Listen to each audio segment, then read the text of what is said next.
आज माझी सगळ्यात मोठी स्ट्रेंथ कुठली आहे माहिती आहे? आणि ती कशामुळे बिल्ड झाली? तर मी केलेल्या चुका. हो, खरंच.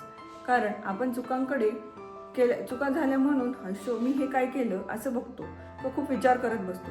पण त्याच गोष्टीचं रिपीट नाही केल्या तर ते सगळ्यात मोठं लर्निंग लेसन बनतं.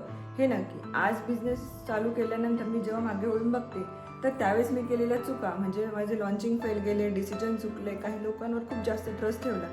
त्या चुका जर मी आज मागे वळून बघते, आज खूप जास्त क्लिअरली मला त्या गोष्टी शिकायला मिळालेल्या आहेत की लॉन्चिंग करताना कुठली प्रोसेस असते, डिसिजन घेताना गट्स प्लस डेटा कसा यूज करून डिसिजन घ्यायचे आहेत आणि कोणावर किती विश्वास ठेवायचा हे मला क्लिअरली कळालेलं आहे.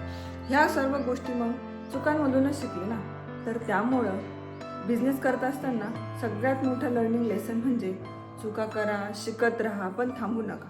पुढे आपलं काम करत राहा. कारण बिझनेस करताना चुका केल्यावर कोणी पनिश करत नाही, पण आपल्याला पनिशमेंट केव्हा मिळते? जर आपण आपलं काम थांबवलं तर त्यामुळं चुका केल्यावर न घाबरता आपले डिसिजन बदलून पुढे चालत राहा. तर तुम्ही कुठल्या गोष्टीतल्या कुठल्या मिस्टेकमधून तुम्हाला स्ट्रेंथ मिळाली आहे हे मला कमेंटमध्ये नक्की सांगा. थँक्यू.